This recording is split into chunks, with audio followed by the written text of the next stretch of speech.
Amplitude demodulation is the topic of this lecture.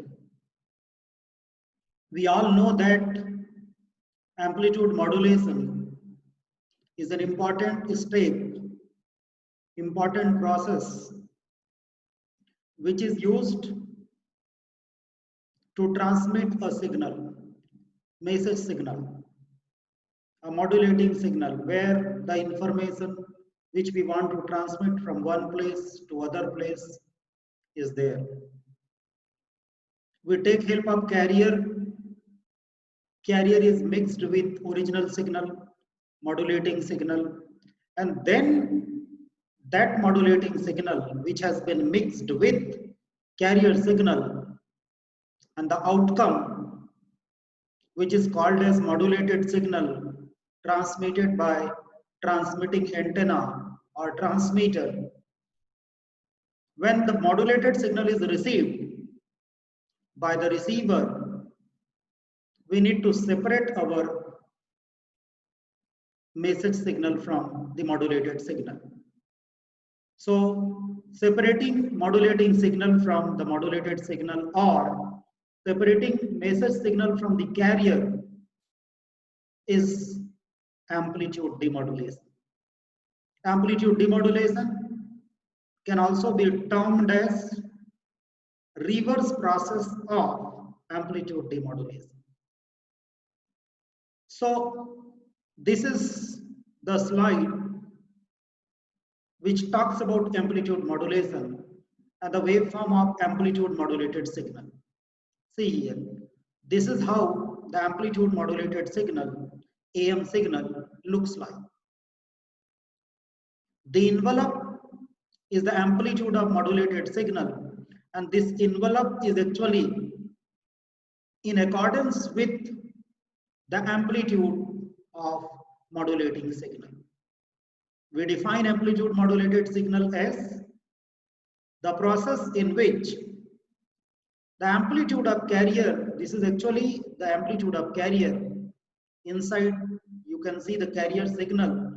Frequency is not changing, but the amplitude has changed, which is in accordance with the modulating signal. So how to separate the modulating signal from this AM signal? That is the question.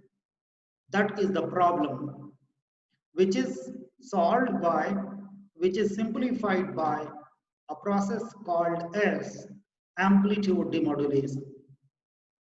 So in amplitude demodulation, what will be objective? Amplitude demodulation is a process of recovering message signal from modulating signal. The ultimately aim of the demodulation process is to separate, is to recover the message signal which is mixed with modulated signal. We have to recover the recovery of message signal. The recovery of message signal is called as demodulation. If you can see this diagram, this block is demodulator. This block is demodulator. We can, if we want to write, we can write it's a demod, right? We can write here, it is demod. All right. So this is demodulator. Look at here. And this is the input to demodulator. What is input? Input to demodulator is modulated signal, which has been intercepted, which has been received by the receiving antenna as an RF signal. Now, what is our objective? The objective is to recover the message signal. You look at here, the envelope, the red color envelope in the carrier is actually, that envelope is the modulating signal, because we know that carrier amplitude changes according to amplitude of modulating signal. This is the case when there is 100% modulation. I think we have had discussion about 100%, more than 100%, less than 100%. So this is the case when the percentage modulation is exactly 100%. Now how to recover this? Recovering this signal from this wave form is called as demodulation. This is also called as detection. This is also called as detection. Demodulation or detection. Detector or demodulator. Detector means we want to detect our signal. We want to recover our signal. Which signal? Modulating signal. So there are three main types of demodulators. Diode demodulator, which is also called as envelope demodulator. Diode demodulator is also called as envelope demodulator. Then synchronous detector or synchronous demodulator, which is also called as product demodulator. We will understand why it is called as product demodulator later. And then square law demodulator. All these demodulators are used to detect, to recover the original signal, which you can see here mixed in this signal as a input signal. So this is the input signal, and you see the envelope is actually your message signal. And this envelope is detected here. Therefore, this method is called as envelope detector or diode detector. Why diode detector? You can see here the main element being used is a diode here. Of course, there are two more electrical elements, capacitance and resistance. We will explain what are the roles of this capacitor and resistor later when we'll discuss this envelope demodulator in detail. This is a circuit diagram of envelope demodulator. There may be 100 different variants of this diode demodulator, but diode will be always common in all envelope demodulators. There is one more diagram which we can see here, is a square law demodulator. You can see the signal which is coming as the input to the square law device is V1T, and actually V1T is nothing but modulated signal, which is a mixed output derived from two signals, message signal MT and AC cosine omega CT, AC cosine 2 pi FCT, which is carrier signal. So this modulated signal is given to a square law device. Of course, this particular arrow is not directly connecting because here there is a channel. Okay, this V1T is received by the receiver. It is subjected to a square law device whose characteristic is, the input output characteristic follows a square law. We call it a square law device. Then it is subjected to, it is passed to band pass. We can choose band pass or band or low pass filter according to our requirement, which sideband of message we want to recover. We have not included here the diagram of synchronous demodulator. We will see the synchronous demodulator circuit as well in coming slides. So diode demodulator, if you look at carefully, if you go to the previous diagram, there is a diode and capacitor and resistor are there. This is how we recover the signal. The envelope detector, and why it is called as envelope? Look at here, the envelope of modulated signal is actually recovered. And this envelope is the message signal. Now, how it is getting recovered? This provides the output. This provides means envelope detector provides output which is proportional to amplitude of envelope of modulated signal. See here. See, this is the envelope.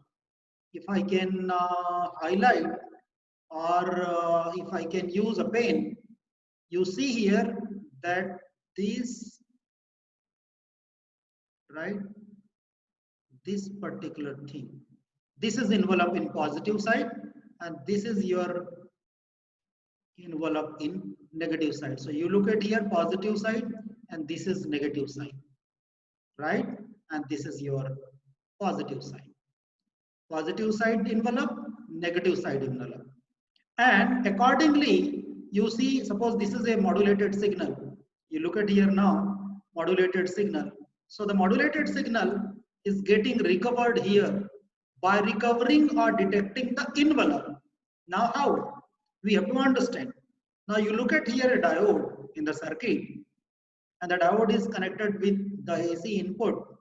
So it will also act as a DC, rectifier, because we know that diode, when it is used with certain load, actually when we combine this C and R, we can consider this as a load. So it's a load and there is a diode. So what we can see also, or what we can understand, this diode is acting as a half-wave rectifier.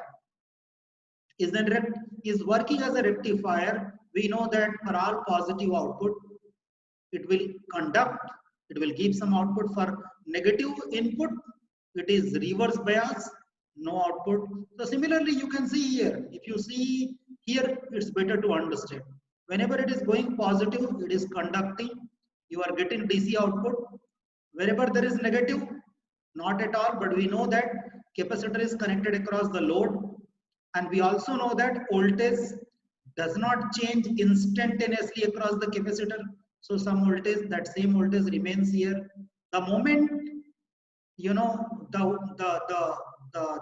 input is decreasing, suddenly we get, after a certain time, we get a positive input.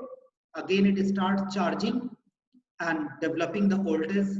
So this is how, when diode is on, we get this output. This green color you can understand, right? This particular green color, low, and then it again builds up. Suddenly voltage drops. Some drop will be there due to that internal resistance of diode, and then again builds up, again goes down, again builds. The time constant of RC is very important here. We know in any circuit, we can calculate time constant. So time constant is chosen in such a manner that it must not go down much. The moment it is discharging, again it gets the positive input, again charges, and you see the green color. If you, I think I can again choose a different color of a pen where we can understand which color. Let us say yellow color, right? Oh, it's not visible. So let us take this different color, possibly, okay. Let me select this color. So you see here, when it is increasing, decreasing, again in decreasing, increasing, and if you see here, this side it is more clear.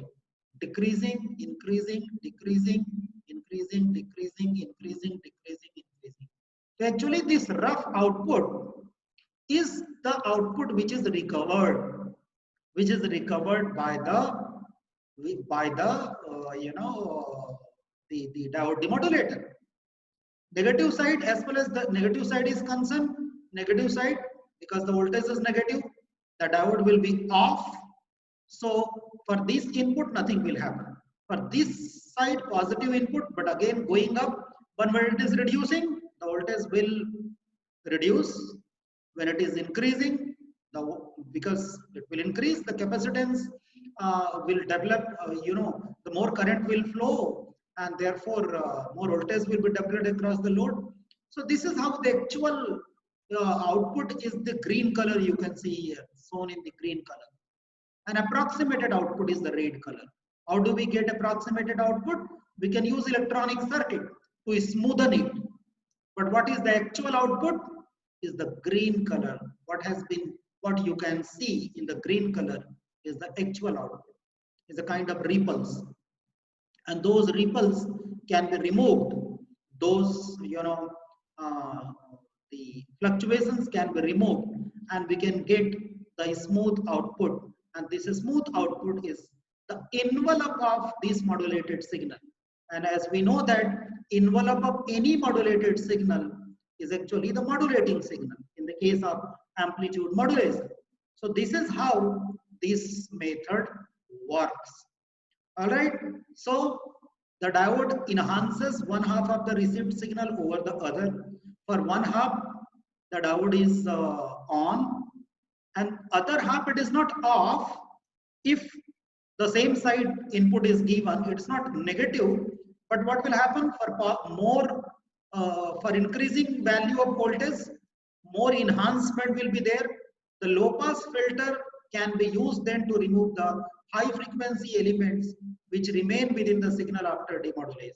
So all these signals which we have seen here, kind of pulses, kind of ripples can be removed by using a low pass filter. The filter usually consists of very simple RC network, right? There will be resistance and capacitance. As the capacitor stores the voltage, the output voltage reflects the peak of the waveform. You can see here. Whenever there is a voltage, you can see the peak. This peak voltage is the maximum voltage developed across the capacitor. And the capacitor value has to be large enough. Its value needs to be large enough so that it can hold the peak value of RF waveform, but it must not be very, very high so that there is attenuation. Means the value of capacitance needs to be large so that it can hold. We know that when R and C, they are combined in a parallel manner. In electronic circuit, we study sample and hold. So it is also used to hold the input, the DC voltage developed, and therefore the capacitance needs to be very high, but must not be very, very high, must not be larger than a limit, otherwise it will attenuate the signal. So that is also important thing which we have to keep in mind. So you can see here, there is a resistor which is connected after this. I mean, this can be passed through this capacitor and resistor combination. Resistor is placed across the capacitor here, and the value has to be determined by calculating the time constant of the capacitor and the load. The time constant is very important, please understand. Very, very important. The main concept in the envelope demodulator, main condition we have to satisfy is the time constant R into C, and that must be less than square root of 1 minus m square divided by Wm, where m is the modulation index, W is 2 pi Fm, Fm is the maximum modulating frequency, and m is again modulation index. So the time constant has to be less than this value. When it is greater than, it will create problem. Now you can see there are two conditions. One, when the time constant is very, very small. It is less than this value means there is some value around that time constant is supposed to lie. It must be, slightly less than certain limit, a particular value. But when it is too low, you can see the output, the carrier wave which is recovered will look like this. You can simply there see that the waveform will look like this. So the recovery is not proper. Recovery is very poor when time constant is too small. And when it is too large, when the time constant is too large, in that case also, the output will not follow the envelope of AM signal, that is modulated signal. And therefore, the effect of RC, the role of RC is very important. The value of RC, which is time constant, the product is called as time constant, has to be within a particular value, particular limit, particular range of values. If it is very low, if it is either very low or very high, both are not desirable. We will not be able to obtain proper output in both the cases. So that has to be avoided. Okay, so if we can see here the same diagram again, this is a modulated signal. Let me highlight using a pen because it's not very clearly seen here. You can see here, I can draw roughly. Look at here, this is the curve, and in the positive negative side, this is the curve. All right, and when this is given to the demodulator, what is happening? Only one side is accepting, right? One side of input of modulated signal is playing role, and the negative side, what we can say, this negative side is of no use, because for this negative side, the diode will be permanently reverse bias, will not be able to get output. Now, what output we are getting? We are getting our output as, if you look at here, this is what is the output we are getting. And what is this? This is the envelope of your, this is the envelope of the modulated signal, which is the recovered signal. Let me choose a pointer here. Yes, this recovered signal is the envelope of one-sided AM, which is actually the envelope of, you can see either side, this same envelope is here, but this envelope is inverted because this is negative side. Envelope is same, and the negative side envelope, negative side waveform is also due to the same effect. As the instantaneous value of modulating signal is changing, the carrier amplitude is changing. So that's all. So as we have seen that one of the important methods is envelope demodulator. The next demodulator is synchronous demodulator. Synchronous demodulator. As its name suggests, synchronous means coherent. Coherent means the frequency will be same. So the incoming signal which is coming here, what do we do in this method? We mix a frequency, a very high value of frequency, actually that carrier frequency, same carrier frequency is mixed with the incoming signal. What is this incoming signal? Can you look at here? This incoming signal has two side bands. If you look at here, let me choose the pen. See here, two side band. And what is this? This is your carrier signal.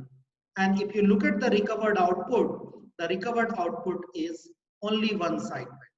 So you have two side bands in AM, look at here, which is mixed with the high frequency signal generated by, this is the spectrum actually, high frequency, and as shown in the form of spectrum here. This is also the spectrum frequency domain. We can show here a continuous waveform also. So very high frequency, which is actually carrier signal, precisely the same carrier frequency is applied, the same carrier signal is applied to mixer. And this mixer is actually a product, is a multiplier. It generates a product. So we will multiply this carrier frequency with the modulating signal. We have already discussed in previous lecture. When we multiply this carrier frequency, this modulated signal, we get double frequency component in one of the sideband. One of the sideband will be suppressed, and we'll get one sideband and a double frequency component. And we can pass through one low pass filter that may reject, that may attenuate that other sideband, and we can receive one sideband. So the process converts sidebands into the band, frequency band, which reconstitutes the audio. Audio means this may be recovered audio when the audio was transmitted. Whatever signal was transmitted, that signal will be recovered here. Okay, so carrier appears here as a DC voltage on the output. Right here you can see DC voltage on the output. So the carrier can be separated. The carrier can be separated here. This is actually the spectrum. So it's not widely spread. It's centered at certain frequency, but there is a band, and this band, which is the desired sideband, which we can recover using a suitable low pass filter. So why it is synchronous? Why this method is called as synchronous demodulation? Because the carrier frequency which was used to transmit this message signal, same carrier frequency needs to be generated at the receiver. Now this is difficult also. This is, we can say, one of the difficulty in synchronous demodulation, because we know that it is very difficult to produce, to generate a precise value of any particular high frequency. Precise value of carrier frequency needs to be generated, which is very difficult. If there is any variation, if there is any drift in the frequency generated by carrier signal, the sidebands which are produced will also have frequency drift. When there is a frequency drift, the original signal will get deviated by certain frequency. So some content will be distorted. So that's very important thing. We have to make an arrangement in such a manner that the value of carrier frequency which is being generated here has to be precisely same what was used while transmitting the signal with the help of a message signal. So third demodulator is the square law demodulator. We have not included all the mathematics. Very simple. What we are doing here, again, message signal, carrier signal. This V1T here is the modulated signal. Okay, this is modulated signal. And now this modulated signal is transmitted. We use a channel, then over channel it is communicated, transmitted.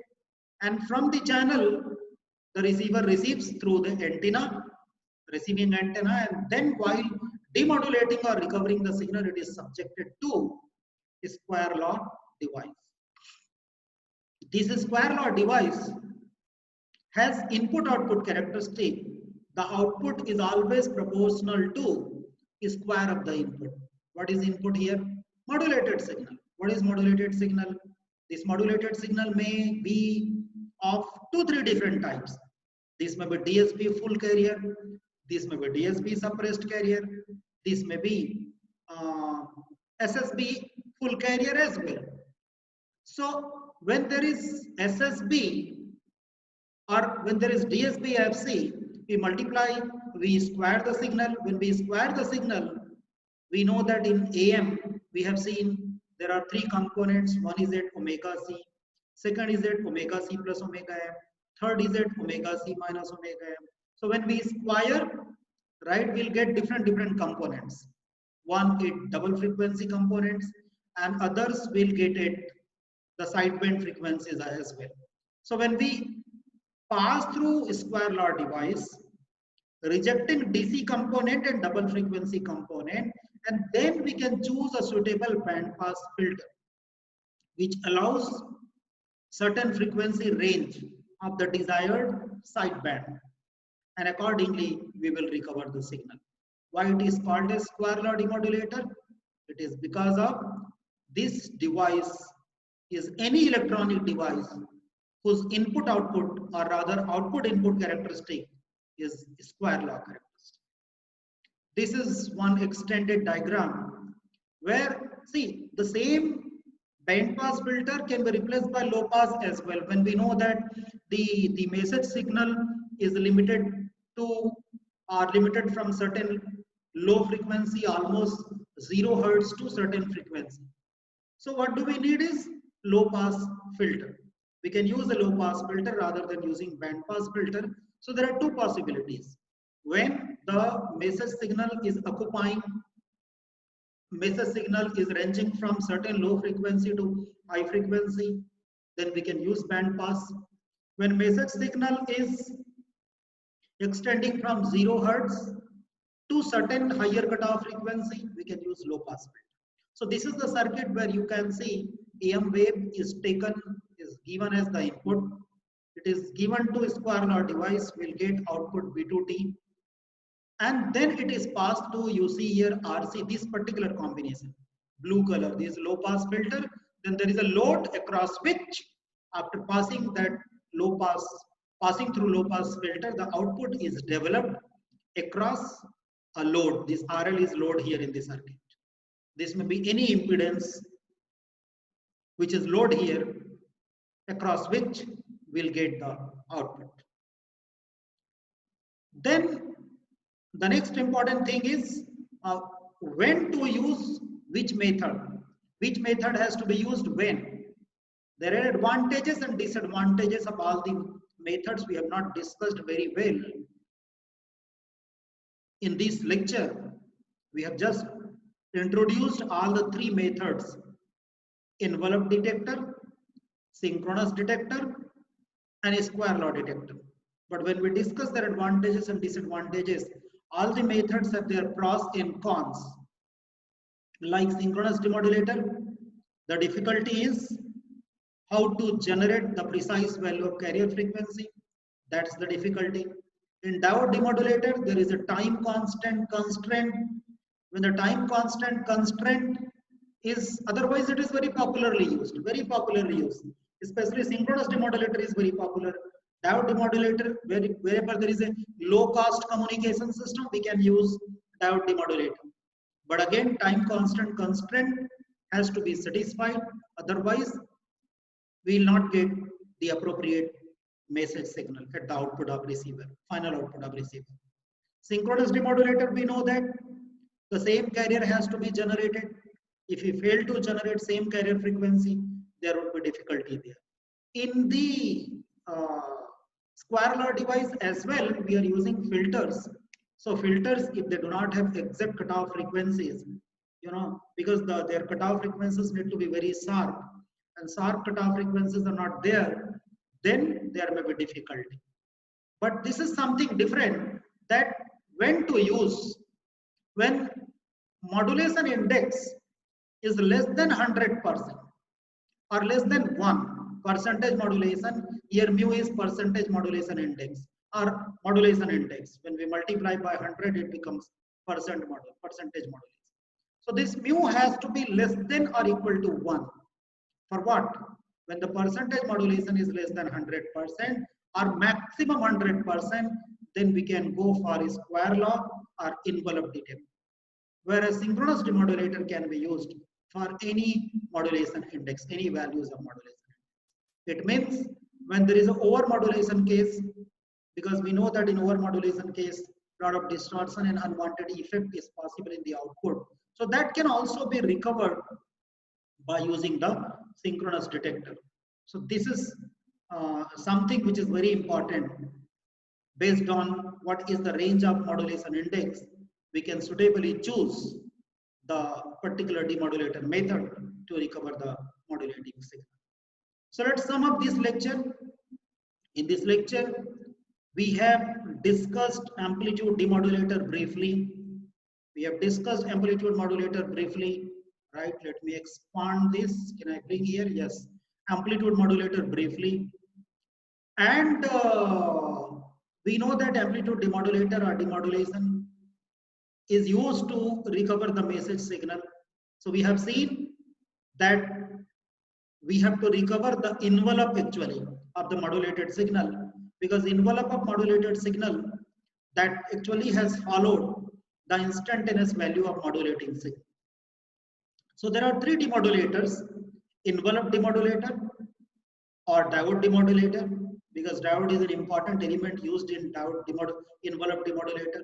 And as its name suggests, envelope demodulator, it recovers envelope by the diode becoming on and off for all negative part of AM input, on but enhances for high output of carrier amplitude, and slightly lower value for, that is decaying value for lower carrier amplitude, and we get charging discharging kind of characteristic, and we can smooth using a filter, we can get a correct out. In synchronous demodulator, we have seen it's kind of product. It's a product demodulator. Sometimes we also call it as multiplier. In this method, we directly multiply the carrier signal and modulated signal, and then we can recover one of the side band. In this method, there is some difficulty regarding the exact value of carrier frequency which needs to be generated. We need to generate the precise value of carrier frequency. So that's very important. And There is a square law device where any electronic or electrical circuit which has a square law characteristic, output is proportional to square of the input, that is also used. Where the input signal, which is modulated signal, is a squared, we'll get double frequency component, DC component. We can reject all double frequency and DC inputs or DC outputs, and then we can pass the output through either band pass filter or low pass filter according to what range of frequencies are desired in the sideband, which sideband we want to recover. Accordingly, we can use low pass or band pass filter and we can recover. So there are three important detectors or demodulators used to recover the message signal for amplitude from amplitude modulated signal, that is AM signal, AMRF signal. And when modulation index has any value, we can go for synchronous demodulator, product demodulator, or multiplier. But especially for a square law in envelope demodulator, there is one condition with regard to modulation index. Whenever modulation index is less than or equal to 1, means percentage modulation is less than or equal to 100%. The case is either 100% or under modulation. We go for a square law in an envelope detector. When it is over modulation or any modulation under, over, or 100%, the synchronous demodulation can be used. So this lecture is all about the amplitude demodulator. We'll stop this lecture here. Thank you.